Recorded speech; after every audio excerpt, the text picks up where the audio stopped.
Doris, minha amiga, te amo, te adoro, que Deus te abençoe, Doris. Muita saudade da minha amiga do coração. Muita saudade, Doris.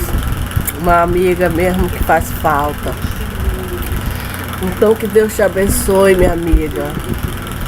Mais e mais, você merece tudo de bom para Doris. Tudo de bom para Doris. Doris é linda. Amém, Doris? Que Deus te abençoe, minha linda. Sua casa, sua vida, sua família, seu filho, seu marido, sua família. Que Deus te guarde, Deus te ilumine. Uma ótima esposa, uma ótima mãe, uma ótima profissional. Tudo de bom para Doris. Amiga, uma mulher de Deus. Uma mulher de Deus, né? Que Deus te abençoe, minha irmã. Amém? Deus te abençoe. Então, a irmã, eu chorei muito com a entrevista da viúva. Não interessa, eu não quero saber se ela era interesseira ou não. Não interessa. Quero saber que ela cuidou dele nos últimos dias da sua vida. Cuidou dele e era ela que ele queria, o amor que ele sentia por ela. Era ela que ele queria naquele momento ali. E ele queria, só que ele não pôde realizar o desejo dele mais. Mas ele acreditava que ainda ia casar com ela, ainda ia fazer ela feliz. Então eu fiquei muito triste. Não só eu, mas todos os que viram esse barraco que aconteceu aí. Então a irmã Socorro vai ler uma passagem da Bíblia que fala sobre uma situação dessa. Não interessa, 5 meses, mas foi uma eternidade. Foi um ano, não interessa, mas ia para 2, 3, se ele tivesse vivo, ia para 2, 3, 4, 5 anos, sabe Deus? Quantos anos eles não iam passar junto, mas que infelizmente a doença interrompeu.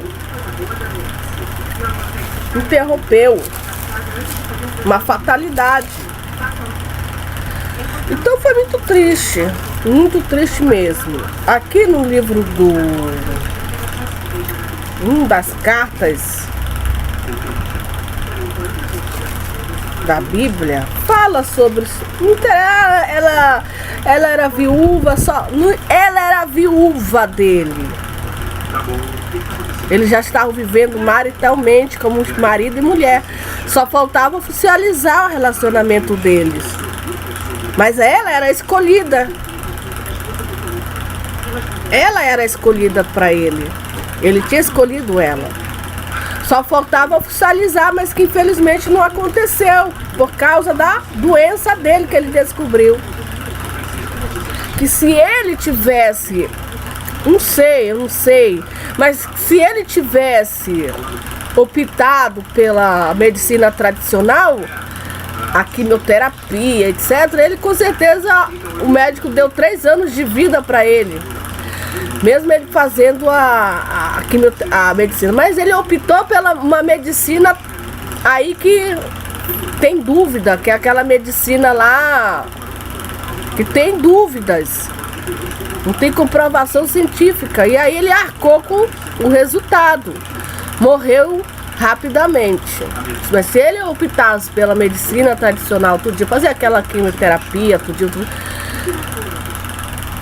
os médicos tinham dado 3 anos de vida para ele.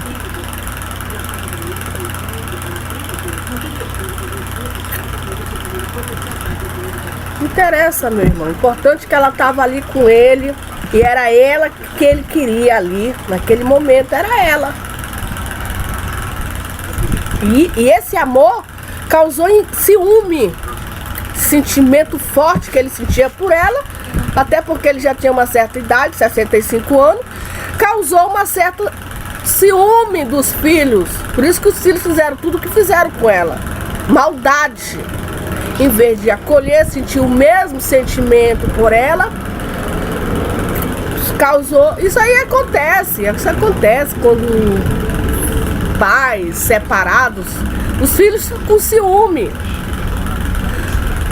Só que no caso dele, os filhos já eram casados, já tinham suas vidas, já tinham sua vida, moravam longe. E o papai precisa de uma esposa, papai precisa, ele mora sozinho naquela mansão, ele precisa. Graças a Deus ele encontrou essa mulher. Espero que eles sejam felizes, que dê certo, que não seja mais uma na vida dele. É isso que nós torcemos.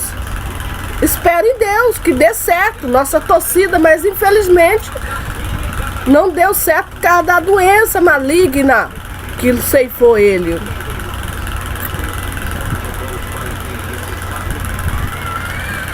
Em 1 Timóteo, capítulo 5, fala acerca das zelas e das viúvas, que diz assim: não repreenda asperamente os anciãos, mas admoestai-vos como pais, os jovens como os irmãos. Não repreenda asperamente os anciões. Ser áspero. O que é áspero, irmão? Ser duro. Às vezes a irmã Socorro é dura. Deus está falando para a irmã Socorro, não, tu vai repreender tu vai ver muita coisa errada.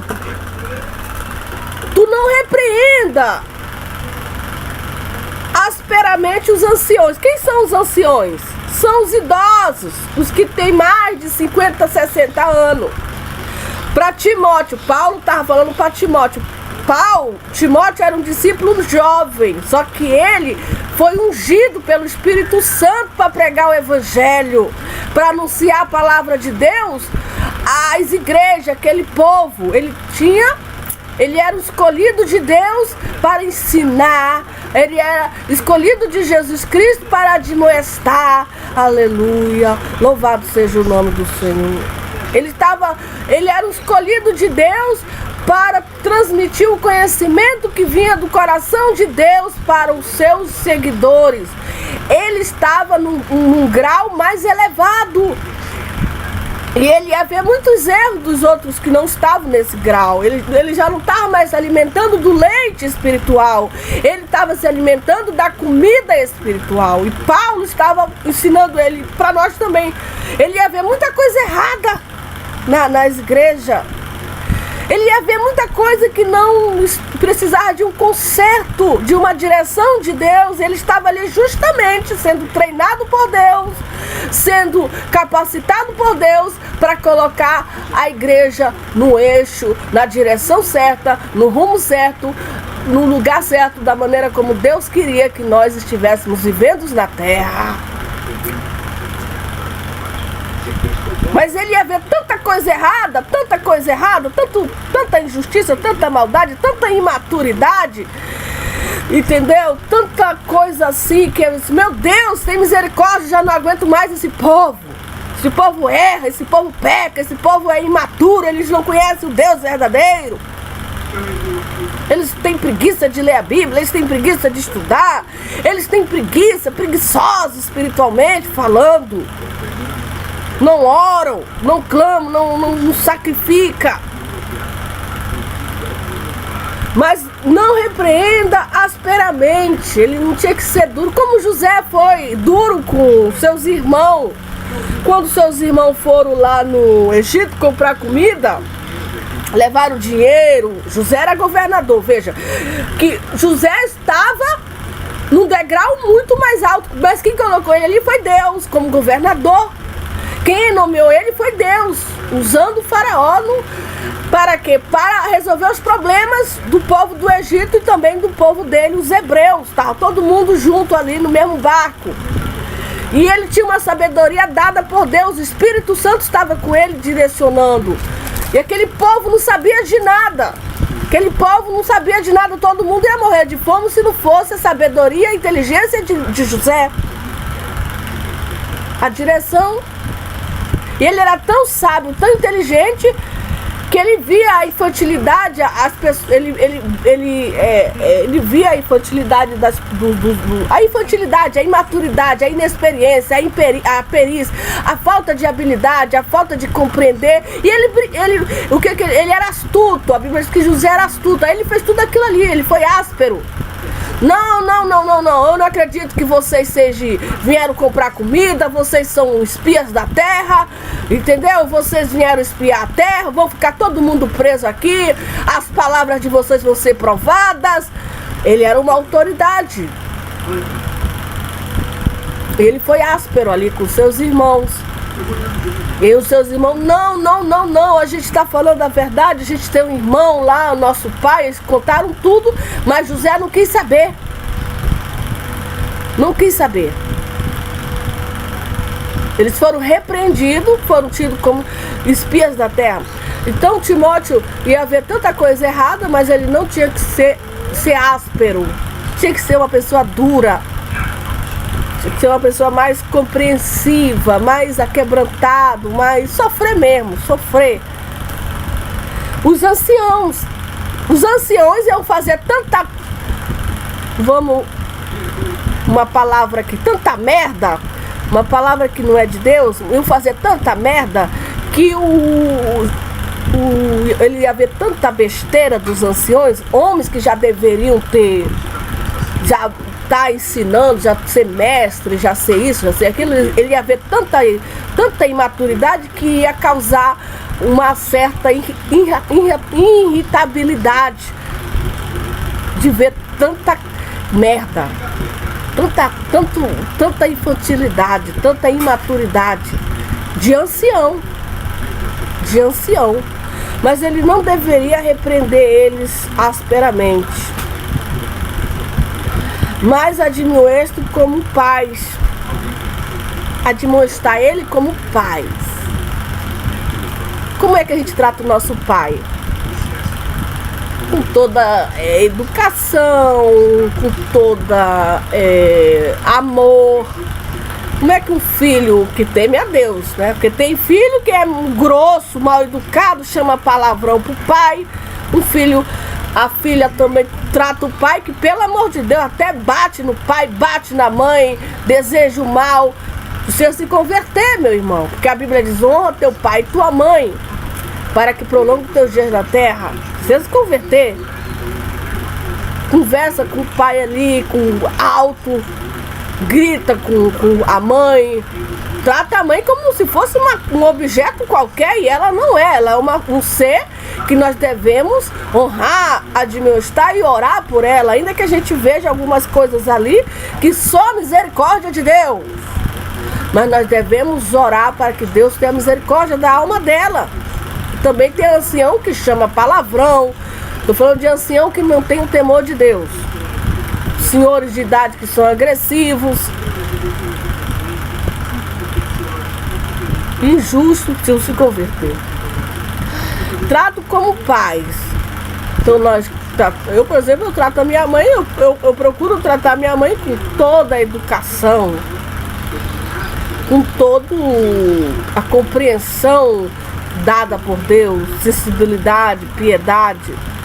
É assim que nós devemos tratar os anciãos, como se eles fossem os nossos pais. Aos jovens como os irmãos. Como que a gente trata o irmão? Tem gente que se trata muito no ringue, brigando, um disputando, mas não, tratar como irmão. Como é que a gente trata o irmão? A gente quer o bem pro irmão, a gente quer que ele seja feliz na terra. Ora, Senhor, abençoa aquele irmão, abençoa aquela irmã. Irmão é para fazer o bem para o outro e irmão. Somos irmãos. Somos irmãos. Se alegrar com as conquistas do irmão. O irmão está feliz no casamento, está feliz no trabalho, está feliz na igreja. Ele está, sabe, se alegrar com as conquistas, e se entristecer com as perdas. Com as perdas. Não ficar com ciúme, mas se ela tratar eles, os jovens, como irmão. Você é meu irmão. Ah, mas você não nasceu do meu pai nem da minha mãe. Mas nós somos uma família, agora de Deus. Deus tem um monte de filhos.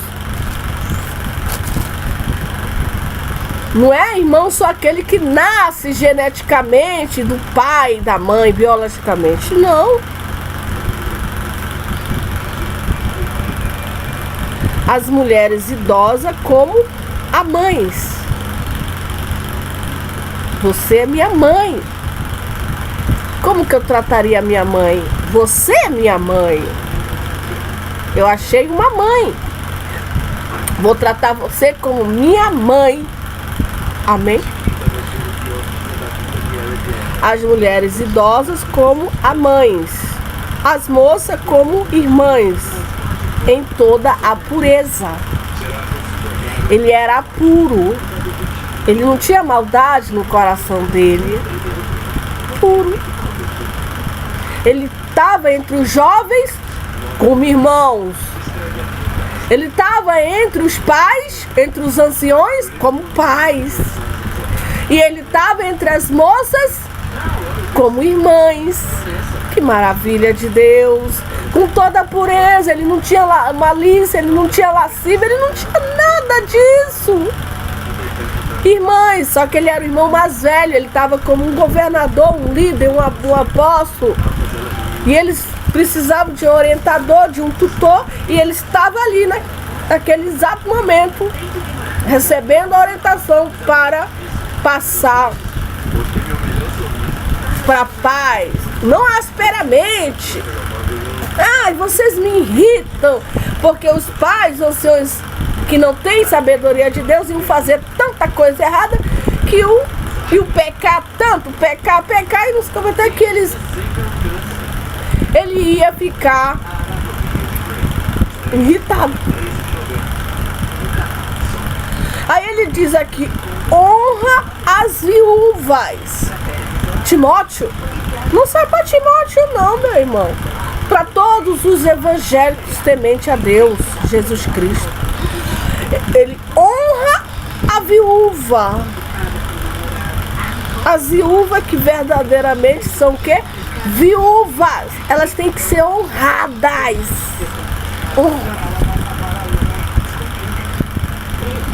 Isso dentro da igreja.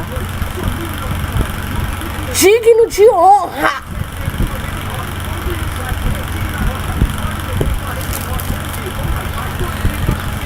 Mas se alguma viúva tiver filhos ou netos, ela tem que aprender primeiro a exercer piedade para com a sua própria família e recompensar seus pais. Então veja, eu sou uma viúva, vamos supor, meu marido faleceu. O que eu devo fazer? Eu tenho filhos, eu tenho neto, eu sou viúva. Geralmente a viúva fica viúva com 60, 70 anos. Ela não pode ficar viúva com 40, 50 anos. Geralmente ela fica viúva já na sua terceira idade. Ela tem filhos ou neto, ela tem que aprender primeiro a exercer piedade com a sua própria família, com seus filhos, seus netos, seus irmãos, seus pais, e a recompensar seus pais. Nós temos que recompensar o que os nossos pais fizeram por nós. Recompensa, recompensa, recompensa, recompensa, porque eles nos criaram, nos protegeram, nos guardaram, nos deram educação, trabalharam arduamente para que não passar para pegar meu material ali atrás. Não faltasse comida, roupa, etc e tal. Tá bom, para, depois continua. Eu quero pegar o material ali atrás.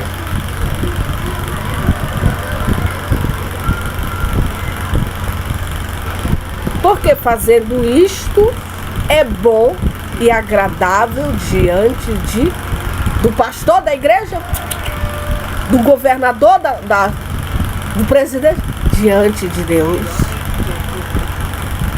Diante de Deus, do Criador dos céus e da terra. A viúva que faz isso agrada o coração de Deus. Exercer piedade com a sua própria família. A recompensar os seus pais. Nós queremos agradar o coração de quem? De Deus. Então nós devemos aprender a exercer piedade. Tá, mas a tua família, pelo amor de Deus! Você vê e você olha. Triste. Exerça piedade.